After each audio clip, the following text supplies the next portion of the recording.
Hey everyone, this is Steve Wontrob with Collider, and I am here with the people behind El Chicano. How are you guys doing? Great. Doing good, man. How you doing, dude? I'm doing excellent. I super appreciate you guys coming in studio. We super appreciate these wonderful being graphics that you've got up here, dude. We're very excited about this. It's very Love cool. the images, man. Yeah. Cool, man. You guys have been, you guys have worked together for an awfully long time. Yeah. So talk about, when did you guys first meet? And do you remember what it was? Just told the greatest story. We have to tell this story now for this interview. So this was years ago, and I was doing, I think this was I think I was about to start shooting Narc. And I had written Pride and Glory with Gavin O'Connor. And we were at a place called Chaya off of Robertson Boulevard. And I'm there, and I'm just going to name drop because this is literally who we were with that night. David O. Russell, Spike Jonze, Gavin O'Connor, Ray Liotta, myself. I think Jason Patrick might have been there. I'm not sure, but it was a very heady mix of motley crew of folks. And I see this guy. And he's really intense, and he's got this young kind of pixie-ish young woman with him. But I was like, man, that dude's like dark. What's going on? And they go, oh, that's David O. Russell's friend, Ben. He's a split personality. By day, he's a stuntman fighter. By night, his personality will switch, and he'll become this racist white guy that wears an ascot and tours Beverly Hills looking at real estate, and they're doing a documentary about him. And I go, that's the craziest shit I've ever heard. So I see him. We're talking, he comes over the table, and again, very kind of dour, very solemn guy, and he goes, yeah, man, it's hard to deal with, it's hard to work this career, and his wife at the time, this woman named Christine, says, she's like, in this really kind of pixie voice, she's totally in on it, she goes, I never know when he's gonna change, right? So cut to, Oh, boy. we go to the bar, and because Ray Liotta's like, I don't believe it, I think it's bullshit. So I go to the bar, and Gavin goes, oh, no, dude, it's like a satire. David's got this buddy of his who's a stuntman. This is all pretend. They're doing a documentary, which they wound up cutting together, which is hysterical, which no one has ever seen. I've seen it. It's dynamite. So that's how we met.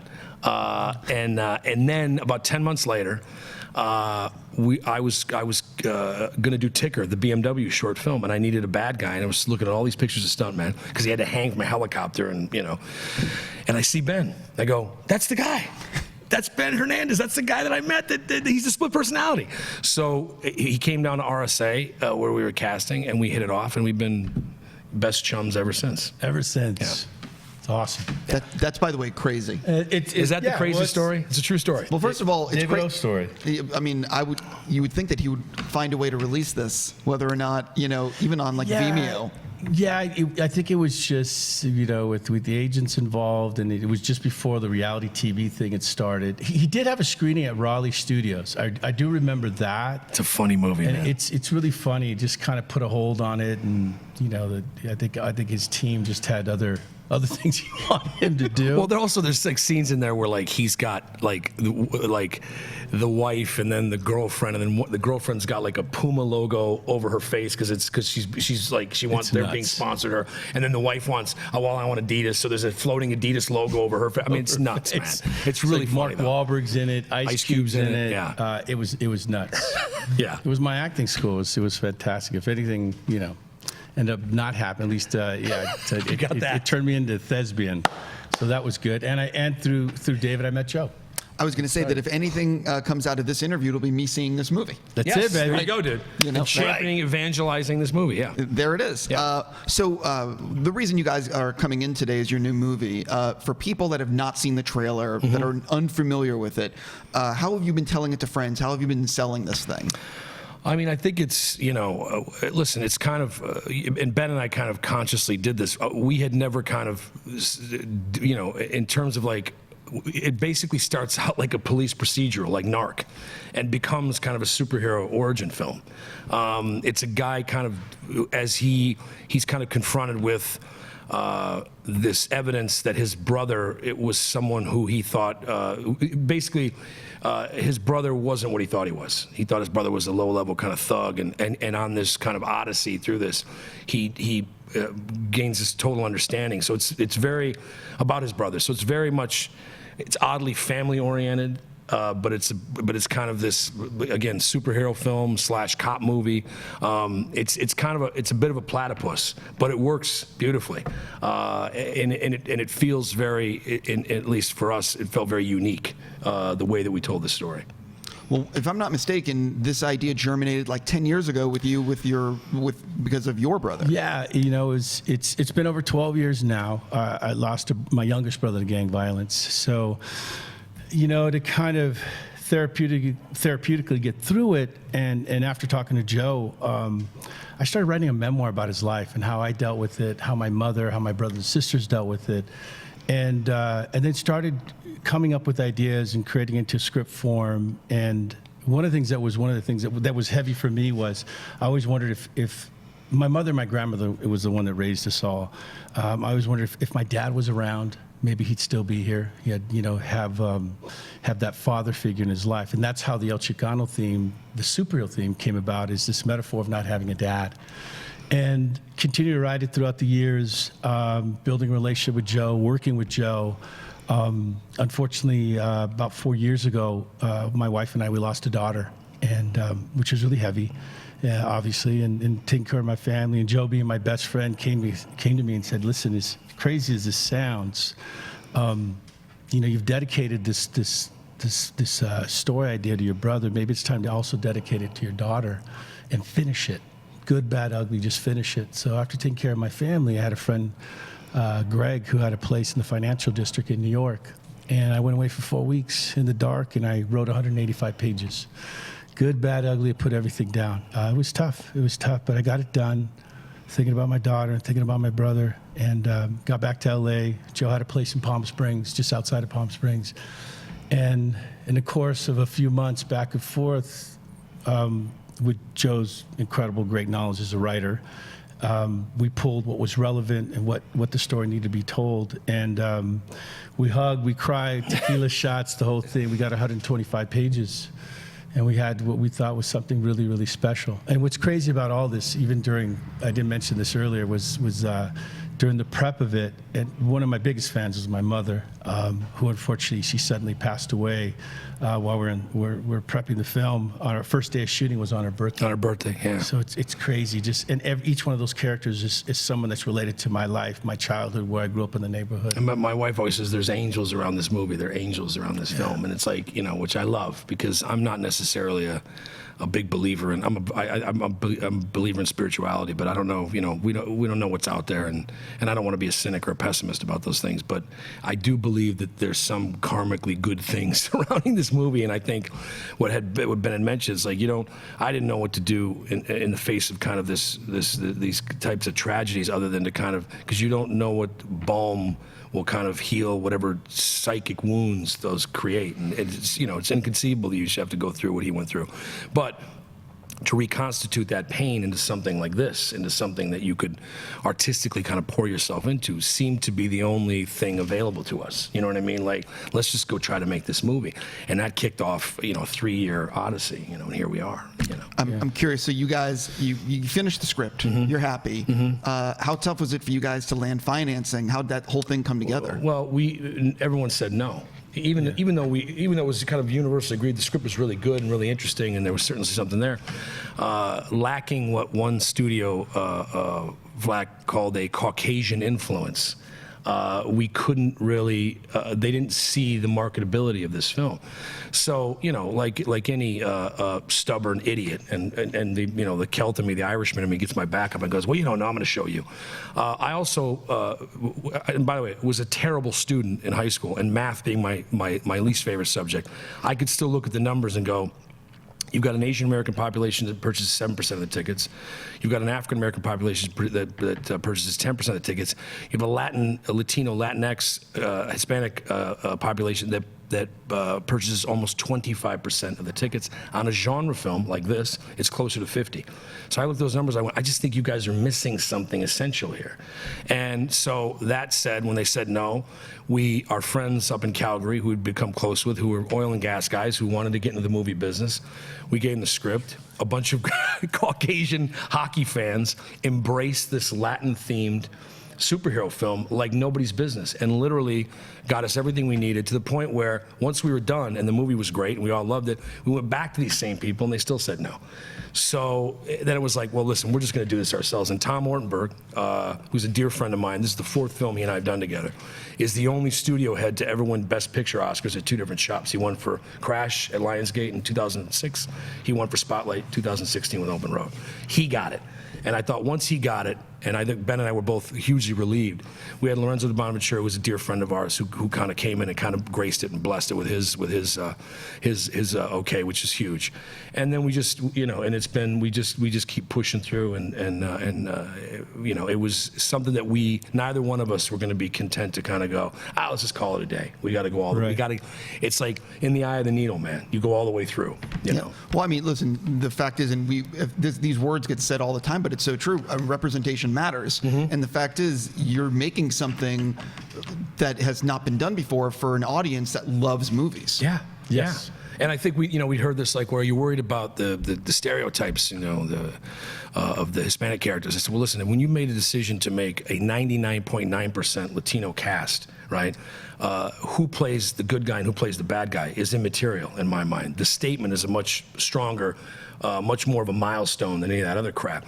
And my response is, well, Hans Gruber and John McClane were white guys, but nobody says, you know what I mean? It's like, wait, the European white guys playing the bad guy, and the Americans play.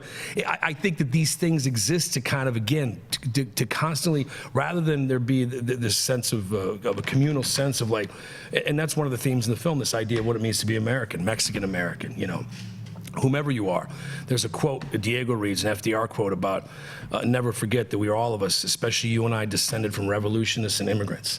And that's a really powerful thing in the movie, especially now with what's going on with this country and this kind of constant division. These were themes that Ben and I were toying with before any of this stuff happened, before the plague that is Donald Trump kind of descended on this fair country. So, yeah, man, it's that inclusive nature in this. And I don't, we screened in Palm Springs for a crowd that was probably, the median age range was 75, almost all Caucasian. They loved the film. They loved the movie. It didn't matter. They weren't going, all these brown faces, I'm confused. They loved the film because of what the film was. It was relatable, and the symmetry they recognized. So that's what has to, listen, a kid in Russia or a guy in Tokyo should enjoy El Chicano as much as a kid from East Los will enjoy El Chicano, Talk a little bit about how the film in the editing room is ultimately the final rewrite. Talk a little bit about how the film changed in the editing room, what you learned from any early screenings. It's funny, and I've learned that from Joe and the time that I put in the business too. It's like you write a certain movie, you edit a certain you shoot a certain movie. Yeah, you shoot a certain movie, you write, you shoot, and you edit, all different. There was a process that we went through where we had what we thought was going to be the final cut that was about 14 minutes too long. And it was tough. It was tough because everything's personal to me in that film. Every narrative, every storyline that we put in there, every character. But there was a moment, Joe was talking about it earlier, where we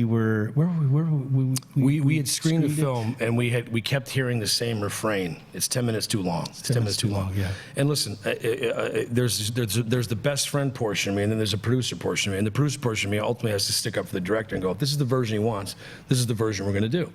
But I'd said to him, brother, listen, you may not like what the audience has to say, but they're never wrong, right? So let's take this into account. And so separately, when I was in Atlanta prepping Boss Level, I rented out the Savannah College of Art and Design, this really beautiful theater they had there, and we invited about 150 people, and 140 of them, because I made out like a little mock, like an NRG kind of mock screening questionnaire. 140 of them said the movie's too long at the beginning. So once I presented this to Ben, it was like, he's like, all right, we got to do what we got to do. And so we took out those, they said 10, we wound up taking out 14, and it made all the difference in the world.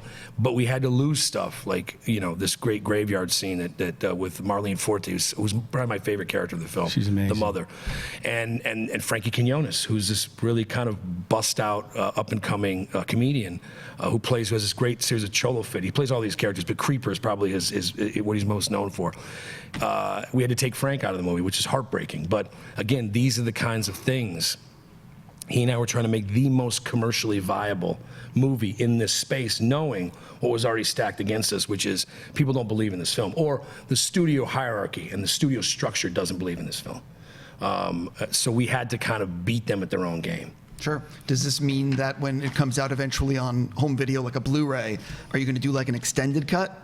Of course. Yeah, so that's already, Yeah, we're ready to go. When you're at UCLA 10 years from now, you could show the students the director's cut of And we haven't. No, listen, I wish I had the, as much as, I always say The Gray was a 225-minute, mediation on life and death with occasional wolf attacks. It became an hour and 45-minute wolf attack with occasional mediations on life and death. It switched the polarity of it completely.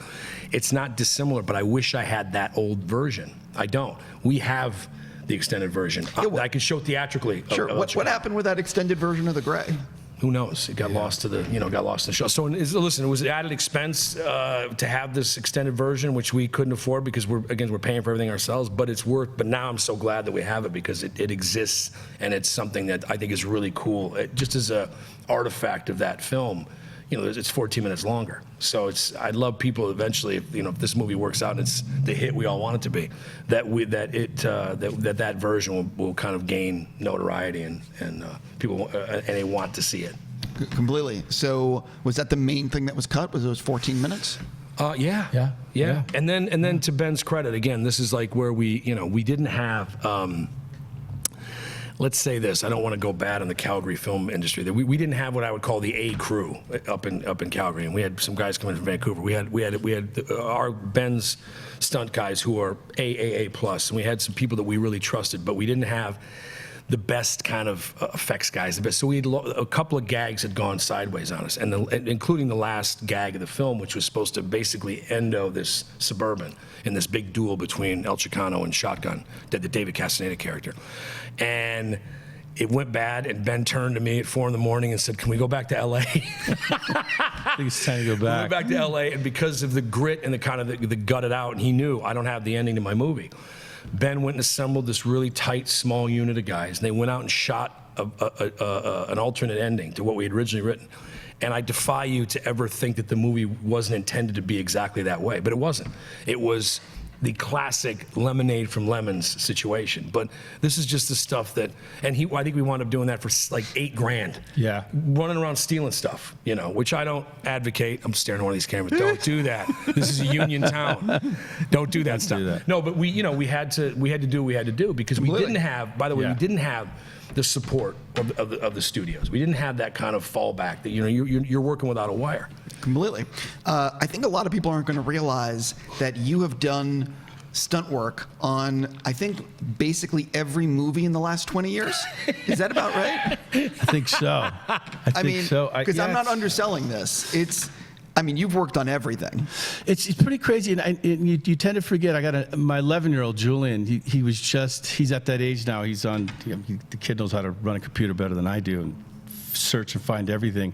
He went on IMDb the other night, and he's like, "Dad, you got like 200 credits, bro." And he's like, yeah. And he's like, "You were in this and you were in this." It's like time goes by so fast. I mean, it's been a blessing, and it's when you're passionate about something and being part of this industry, especially from where I came from, I'm very thankful. Yeah, man, it's wild. It's been a wild ride. Name you again, like people should look up on IMDb on your resume because it's crazy.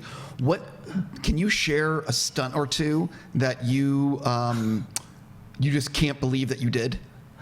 I can't believe that I did, and then I did it again after I hurt myself. There's one that comes up that I always talk about. It kind of made a name for myself too. It was on Swordfish with Travolta, and I don't know if I told you that it was the opening sequence. There's about 30 SWAT guys coming in as Travolta's having a moment with. God, he worked on Ticker with you. African American actor. Oh, Dennis Haysbert. Dennis Haysbert? No. Oh, Don Cheadle. Don Cheadle. Yeah. And he's walking out, and this thing, and they did the wraparound. They did the Matrix. wraparound, Matrix shot, and I was one of the guys that's getting blown through inside the coffee house, and we shot this up in Ventura County, and so they were individualizing the shots, and I had to do this. It's like a 35-foot ratchet. I mean, the window was probably about the size of this screen, and there was a concrete awning on the bottom and the top, so I had to really hit it. I didn't hit it. It hit you. It was like 250 PSI. It hit me in the back, just below the neck, thank God. The concrete on it came down, slammed both my legs, back of my calves onto the concrete. Boom. They started to swell up like Cornish hens. They were growing. And God forgive me, the director came up to me. Dominic Sena. Was it Dominic Sena? Yeah. Dominic Sena came up and said, we didn't get it. Can you do it again? And that was like, I couldn't even move. So they literally picked me up. A stunt guy named Frank Lloyd from our ISA group put some shins, some hard plastic shins backwards on my calves just in case if I were to hit it again. Got back into the mark. We started rolling. 3, 2, 1 action.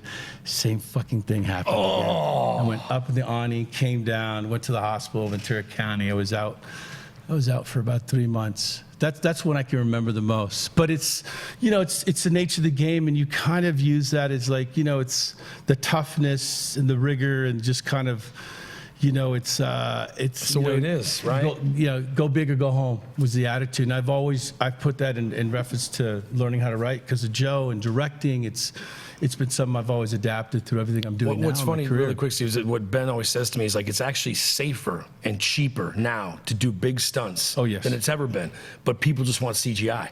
They don't want to do the work, but it's so safe and it's so easy now to do. Not easy, but I mean, it's still, but comparatively. Is that because of computers and everything else? Oh yeah, I mean, listen, rigging and harnesses and how they work with that gear. It's state of the art, but they don't want to do it. Yeah, it always looks better when it's practical. It's always looks better everything when it's in El Chicano is practical. Everything is practical. Yeah, it's practical. I believe, I could be wrong, that you've directed some CW shows. I have. Like Arrow, Supergirl, Legends of Tomorrow. Yes. Few quick questions, because I don't know the individual episodes. Oh, God. Was Bebo in your episode of Legends of Tomorrow, the blue creature? Yes, it was. Okay, well then you won the lottery right there. It's my favorite character on that show. Everybody loves that character. Yes. And I wasn't told about it until literally the day before. And it was... it was the hospital scene that they had in it, but it's a huge following, man. Yes. It's a huge following. Those shows are great. Berlanti's been really good to me. It's been a fantastic training ground as a director. Thanks to Joe. The initial my directorial debut was on State of Affairs that Joe had created with Katie Heigl, and then.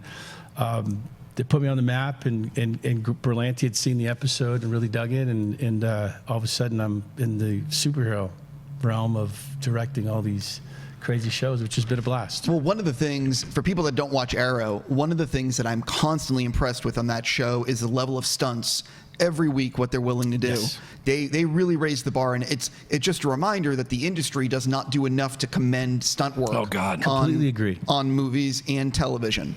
So I'm just curious, with something like that, with the Arrow shows, there's always a few action set pieces on those shows. Talk a little bit about directing, because you obviously have a history with stunts and with Second Unit.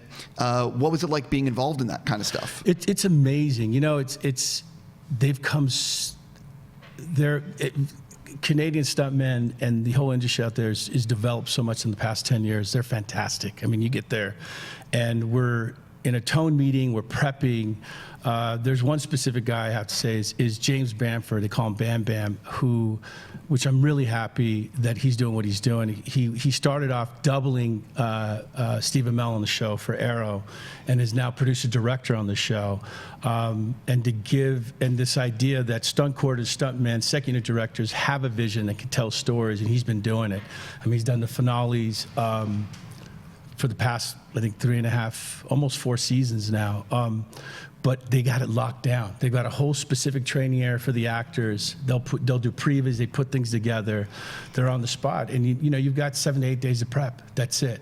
And Joe's experienced that too with our guys here in Los Angeles. But they've got it down to a T now. It's fantastic to watch them. I mean, you literally will sit down during a prep meeting in production, and you'll talk about your ideas. You want this guy ratchet out the door. It'll be a oneer. It'll be 12 guys in and out of windows, one guy on a fire burn, and they'll literally within 24 hours have it all put together amazing. for you. It's great. And send that. It's And great. by the way, no It's award, fantastic. no Emmy for stunts. No Oscar for stunts. Listen, it's disgusting. I mean, it's disgusting. I completely agree, and I think that what Tom Cruise did, for example, in the last Mission Impossible, is ridiculous. On the motorcycle, what he's willing to do. Ben will tell you, like, again, Ben, this is something that's, people don't talk about. It used to be like, used to be Joey Box was Tom's guy. He would go and test all those things. And I'm not taking anything away from Cruise. Sure. That guy's fearless. But there is a absolute complex system of checks and balances and guys doing that before Tom ever sets foot on. 100%. You know, Absolutely. On the birds, whatever that great thing he did on the Brad Bird one on the building. It's amazing stuff. Listen, But, I completely agree, and all the people involved in these stunts should be having like laser focus on them because they make movies what movies are. Yeah. Sure. You know what I mean? Yeah, Larger absolutely. than life. And Absolutely. listen, the only reason I give Tom so much credit is I don't see any other actor no, he's amazing. doing Oh, no, what he does. he's amazing for He's doing amazing. that. He's got huevos of titanium. I could never do what he does. No. Not even. I don't even know. I mean, it's I don't even crazy. pretend that I could pull that off. It's not, but hopefully even with this platform, with this film, as a director being recognized and what my background is, that maybe it'll kind of awake the industry up and go, if you're giving them to special effects and to makeup and wardrobe, why aren't we in? It's why don't we ridiculous. have a category? Yeah. I can Even listen. one category. I completely agree. Other than I think that the star system, the movie star, quote unquote, doesn't want people to kind of see behind the curtain that much. You know what I mean? Right. And to really realize, wow, these guys are doing a lot of rigging, a lot of testing, and a lot of kind of foolproofing of stuff and making things airtight so that guys like, Tom Cruise are safe, ultimately very safe. Let's also be honest. How many times are we shining a light on second unit directors? Yeah, and what they do. And like for example, like I love Guy Norris and what he's done, but like no one knows who Guy Norris is. Right. Like because no one. Simon Crane. There's guys. Simon There's Crane. guys. out there Simon. that are, No one. I mean, listen. It's like everyone wants to believe that it's the one director that does everything. But the fact is, it's the director's vision, but there's a lot of effing people that are bringing that vision to life. And there's also, listen, I think like, at least when Ben and I worked together, I thought we had a wonderful symmetry. And like, on Smoking Aces or on the A-Team, and that was all Ben stuff. There was a lot of that stuff that I didn't shoot. He and I conceptualized. But he'd have to go off and do his thing, and I have to go off and do my thing. And it's like, I think listen, I certainly think a guy like Dan Bradley doesn't work as well with anybody, like Greengrass, like that's his standout stuff. I certainly think that it's also the collective arrangement between director and second unit director that one inspires the other. Completely. You know what I mean? I'll give an example. I was on the set of The Avengers with Joss Whedon, and I'm on one stage. It's Joss directing the actors talking and the drama stuff and the scenes. Then we went over to another stage, and the second unit is filming this massive action set piece. It's not Joss.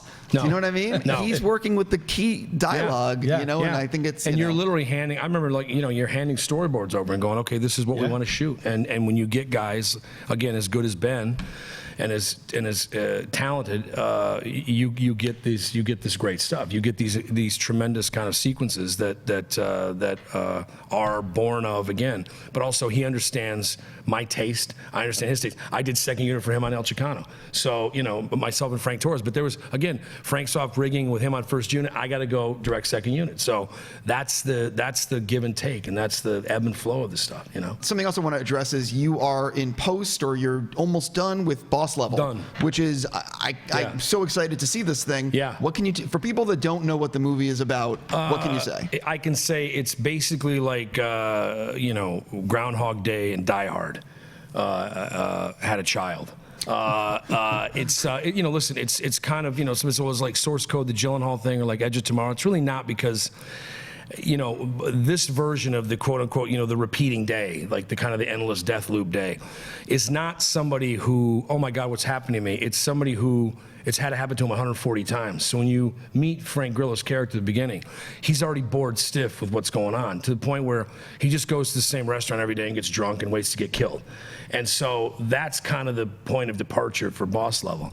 And I could say hand in heart, and Ben has seen it, I don't think that I've done, with all due respect to The Gray and all due respect to Narc and so on, I think this is the best film I've done. It's fantastic. Because it is the embodiment. You know what it is? It's like, it's somewhere between The Gray and Smoking Aces, only with no cynicism whatsoever. It's very much me softening in my old age, I think. But I think it's a Juan Miaspros, who shot El Chicano for him, shot Bosso for me, our dear friend, the DP, said the best quote about it I heard about Bosso: "It's funny as hell until it's not, and then it's even better."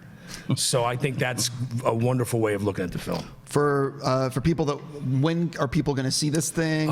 You know what? I'm having a big 2 days before El Chicano opens. I'm having a huge first recruited screening. So I will report back, thusly, about where we're going to be and what we're going to be doing. Last time I spoke to Frank was maybe for Wheelman and other stuff. What's coming up for War Party in terms of what you guys are working on? We've got The Raid, the remake of The Raid, which we hope to start very. I was going to say, I've talked to you about soon. this for at least 5 or 6 days. Yeah. A lot longer than that. That's going to be exactly. That's going to be something that we're going to be in prep in the next few weeks. Oh, for real? This is yeah. actually because. Well, I mean, I say that, and then you never know because it's movie making, so it's. Because we've talked about this for real like 3 years. Sometimes the perennials don't bloom like you want them to. And Exactly. So that looks like it's next. We have this thing called Wildfire, which is great. It's kind of a female first blood, and the lead character only says one word the whole movie, which I'm pretty excited about. It's great. I won't ruin you what the word is, but she says one word. I'm going to say fuck. No, I wish. And then I did this thing. I wrote this spec called Thorn, which I'm really, really fired up about, which I will hopefully do right after The Raid. Maybe as soon as the end of the year, maybe the top of 2020. With The Raid. And then the El Chicano sequel. That's right, damn it. Yeah, of course. Exactly. Yeah. With The Raid, how you've been in pre-production on this, if you will, for a while. Mm-hmm. How has it changed during the process, and what is the version that you are looking forward to for people to see? I think the version that we have, and again, Gareth was wonderful about kind of communicating to Frank and I. Listen, I don't want you. You guys do your version. I'm excited to see whatever you guys are going to do with it. And I also think that, listen, Smoking Aces is not dissimilar from The Raid. It came out 6 years earlier about guys attacking, a structure and trying to remove a guy from the penthouse. That's kind of, so I was like, this is ultimately kind of familiar territory. But I think where we differ is, you meet Frank's character having just rotated back from a really, really brutal operation, like Special Forces, and he's got soft tissue damage in his hands, and his rotator cuff is blown out. And he's got, they take fluid off of his left knee and fluid off his right knee, and the doctors basically tell him, listen, you're toying with you're at the razor's edge of PTSD, and you need 3 months of just nothing, R&R, because you're jacked up. And in that space, he gets the message that his brother, who he thought had been dead for 4 years, is actually alive and working for a very bad guy in Caracas. And in 18 hours, they're going to kill his brother. These forces are going to descend and murder the bad guy and murder the brother. So, do you want to go and get your brother, who you thought is dead, and do you want that opportunity? So that's where we start. That's an awesome start. Yeah. My last thing on The Raid is, and I think I've asked you this in the past, but it's so true. The Raid, the action set pieces in that movie are so ridiculous. Mm-hmm. They're insane. Yeah. What they accomplished with. I don't want to talk about how they accomplished it, but it's crazy what they did. They were literally using dead bodies in Jakarta to do some stuff. Yeah, it's crazy what they did. Yeah. But there's going to be that comparison in terms of whatever you do. There's going to be a comparison to the action of that Raid, the action in your movie. Yeah, we're not. When people ask me to describe what we're going to do action-wise, I say I want the entire movie to feel like the knife fight between Adam Goldberg and the German in Saving Private Ryan. Everything, like all that stuff, to feel that. Because what I do think that will differ this from is that there has to be, in every, I think, great action film, there's always an emotional quotient that you're dealing with. There's always, if John McClane isn't walking over glass with bare feet, and that his wife's there, and he's got a daughter, you don't really care as much as, you really want that guy to win because it's at stake, sure. Right? You have to have a sense of stakes, and I think, I talked about this, and I was talking to a friend of mine. For all of the tremendous excess of those last 2 Matrix films, which I enjoyed the hell out of them, they never kind of got to the great tension of just Keanu Reeves trying to answer a phone at the end of the movie. You know what I mean? Like, there was great pathos. There was great kind of sense of like, oh God, is he going to make it? Is he going to make it? And I think we get the spectacle of it, I think, outweighs what's really the heart and soul of it. And I think that's what you have to remember, is that you got to have that attached, you know. It's the comparison I talk about between Lord of the Rings and The Hobbit. Lord of the Rings is about the end of the world. It is literally the annihilation of everything. The Hobbit is these people just wanting to get gold.